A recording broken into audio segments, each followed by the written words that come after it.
नमस्कार सबैजनालाई स्वागत छ तपाईहरुलाई मेरो युट्युब च्यानलमा। हामीले सर्कलको पार्ट 1 मा जनरल इक्वेसन र फन्डामेन्टल इक्वेसन अफ सर्कलको बारेमा कुरा गर्यौं। आजको यो भिडियोमा डायमेट्रिक फर्म अफ सर्कलको बारेमा कुरा गर्छौं। हामीले फर्स्ट भिडियोमा के कुरा गर्यौं, यदि कुनै पनि सर्कलको सेन्टर र रेडियस दिएको हुन्छ भने हामीले त्यसको इक्वेसन निकाल्न सक्छौं। आज हामीले डायमेट्रिक फर्म अफ सर्कलको बारेमा पढ्छौं। मानौ यो हाम्रो सर्कल छ, यो सर्कलको सेन्टर छ र हामीलाई यहाँ यसको डायमिटरको दुईटा पोइन्ट दिएको छ, ए बी। यो बी भनेको x2, y2 र यो ए को कोअर्डिनेट x1 र y1 दिएको छ। अब यसको हाम्रो यो सर्कलको इक्वेसन कसरी निकाल्ने त? दुईटा डायमिटरको पोइन्ट दिएको छ, एन्डिङ पोइन्ट। अब हामीले यहाँ के सोच्न सक्छौं, यो ए र बी को यो सेन्टर भनेको मिड पोइन्ट हो र यो मिड पोइन्ट निकाल्यो भने हाम्रो सेन्टर निस्किन्छ र यो सेन्टर निस्क्यो भने यहाँबाट र यो एम र बी को डिस्टेन्स निकाल्छ भने यो रेडियस हुन्छ र यो रेडियस पनि निस्किन्छ र हाम्रो सेन्टर पनि हुन्छ नै। हामीले इक्वेसन मजाले लेख्न सक्छौं, तर आज हामी त्यो गर्दैनौं। आज हामी डाइरेक्ट कसरी निकाल्ने, डायमिटरको दुईटा एन्ड्सको पोइन्ट दिएको हुन्छ भने कसरी निकाल्ने त त्यसको बारेमा पढ्छ। यो एबी मानौ यो सर्कल जुन सर्कल छ यो कुनै एउटा पी पोइन्ट्सको लोकस छ। यो सर्कल यो पी पोइन्ट्सको लोकस छ। अब यो सर्कलमा यो पी पोइन्टले यो 90 डिग्री यसरी बनाएको छ, 90 डिग्री राइट एंगल। हामीलाई यो पनि थाहा छ, angle at the semi circle is 90 degree. अब यति मात्र हेरियो भने त हाम्रो यो सेमी सर्कल हो, यो सेमी सर्कलमा पर्ने एंगल 90 डिग्री हुन्छ भनेर। अब मानौ यो लाइन र यो लाइन, यो एपी भन्ने लाइन र यो बीपी भन्ने लाइन एक आपसमा परपेन्डिकुलर छ। एक आपसमा यो दुवै लाइन परपेन्डिकुलर छ भने के लेख्न सक्छौं हामीले? यो एपी को स्लोप र बीपी को स्लोप को प्रोडक्ट -1 लेख्न सक्छौं। हामीले यो स्ट्रेट लाइन को प्रोपर्टिजमा पढेका छौं। अब हेरौं, यहाँ के गरौं, पोइन्ट्स, यहाँ point A x,1 y,1 and B x2 y2। यो भनेको के हाम्रो diametrical are the diametrical end points of the circle.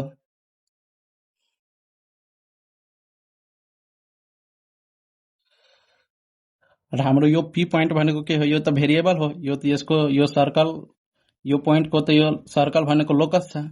तब यहाँ के लेख्छौ, यो points P X, Y is lying on the circle, lying on the circle. अब हामीलाई के थाहा छ, यो एपी र यो बीपी भनेको त एक आपसमा परपेन्डिकुलर लाइन हो। यो पी ले यहाँ 90 डिग्री बनाएको छ। हामीलाई यो पनि थाहा छ, यो सेमी सर्कलमा कुनै पनि angle at the semi circle is 90 degree भनेर। यो क्लास 10 मै पढेको छौं हामीले सर्कलमा। एपी यो एपी लाइन को स्लोप र बीपी लाइन को स्लोप को प्रोडक्ट हाम्रो कति हुन्छ? -1 हुन्छ। अब हम यहाँ के लेख्न सक्छौं, यो M AP into M BP equal to -1। यो भनेको के हो? हाम्रो स्लोप अफ एपी लाइन। यो स्लोप अफ एपी लाइन र यो भनेको हाम्रो स्लोप अफ बीपी लाइन। यो दुवै एक आपसमा परपेन्डिकुलर छ भने यसको प्रोडक्ट के हुन्छ? -1। अब यो पी भनेको हाम्रो के छ? x, y। अब यहाँबाट यसको स्लोप निकाल्ने फर्मुला हामीलाई थाहा छ। कुनै पनि दुईटा पोइन्ट दिएको छ भने हामीले कसरी स्लोप निकाल्छौं त्यसको? यो एमएपी भनेको के हुन्छ? हाम्रो स्लोप को फर्मुलामा y2 - y1 / x2 - x1 हुन्छ। हाम्रो यहाँ x1 y1 गिभन छ, x2 र y2 को ठाउँमा यो छ भने यसको स्लोप हाम्रो के हुन्छ? y - y1 / x - x1। Similarly यहाँ स्लोप अफ यो line BP M BP equal to के हुन्छ? यहाँ हाम्रो x2 y2 छ एउटा पोइन्ट, अर्को xy। यहाँ हाम्रो स्लोप हुन्छ यसको y - y2 / x - x2। अब यो भ्यालु हामीले यहाँ प्लट गर्दौं। यो स्लोप अफ एपी लाइन भनेको y - y1 / x - x1 into यो स्लोप अफ बीपी लाइन भनेको y minus y2 by x minus x2 equal to -1। अब यहाँबाट सिम्प्लिफाई गरिदेऊ y minus y1 into y minus y2 equal to यो x1 minus x2 minus already त्यहाँ छँदैछ x minus x1 into x minus x2। अब यसलाई हामीले यो यसलाई यतापट्टि ल्याउँछ भने के हुन्छ y minus y1 y minus y2 प्लस x minus x1 into x minus x2 equal to 0। यो हाम्रो के भयो अब यसलाई अरेन्ज गर्दै x minus x1 x minus x2 plus y minus y1 plus sorry y minus y2 equal to 0। यो हाम्रो भयो equation of circle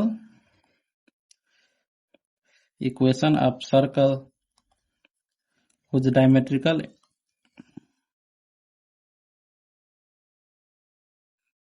diametrical ends points are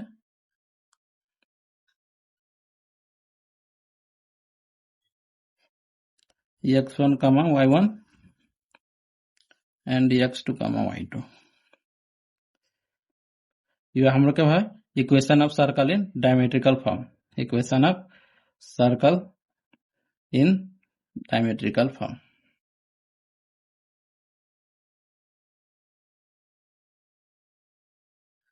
यो हाम्रो equation of circle in diametrical form भयो।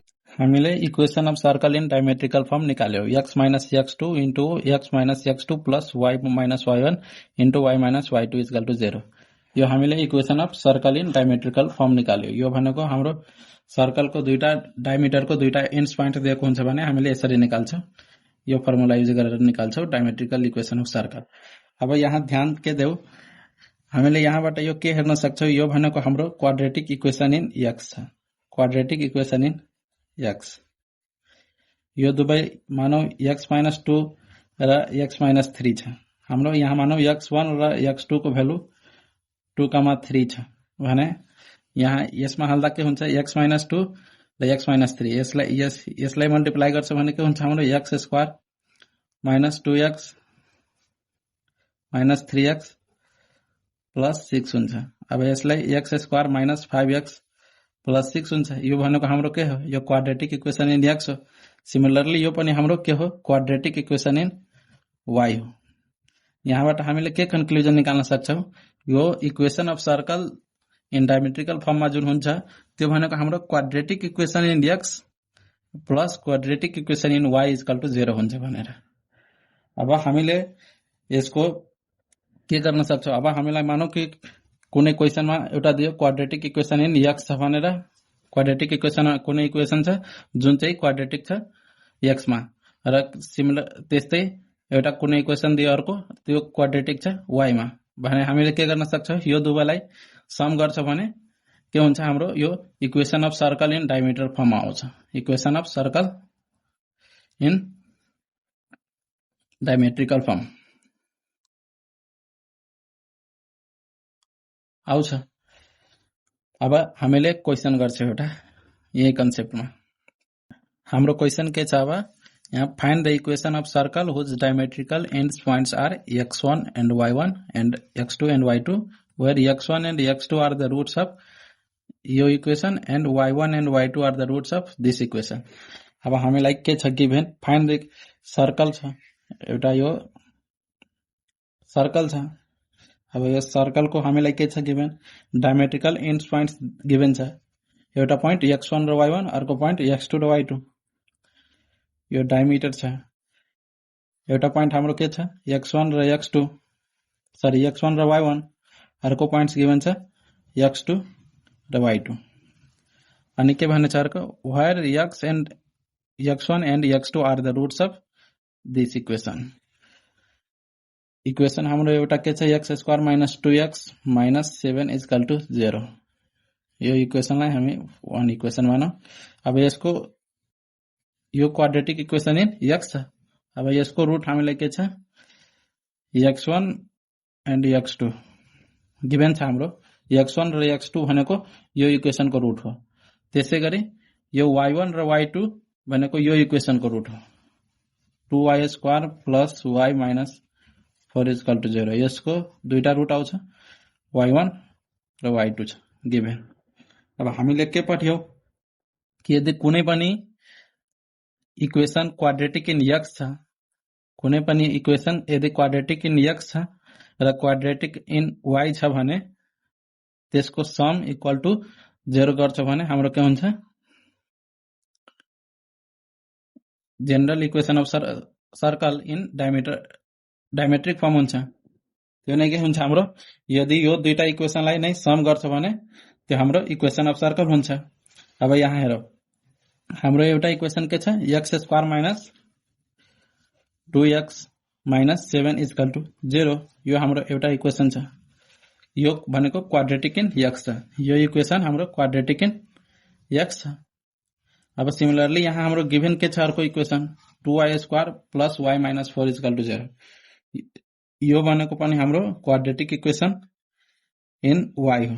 अब यहाँ के गर्नु पर्यो हामीलाई थाहा छ जनरल इक्वेसन अफ सर्कल जब हामी लेख्छौ त्यतिबेला हाम्रो x² प्लस y² सुरुमा हुन्छ। यो भनेको x² र y² को कोएफिसिएन्ट हाम्रो 1 हुनु पर्यो। तर यहाँ x² एउटाको त कोएफिसिएन्ट 1 छ तर यहाँ y² को कोएफिसिएन्ट 2 छ। यसलाई हामीलाई 1 बनाउनु पर्यो।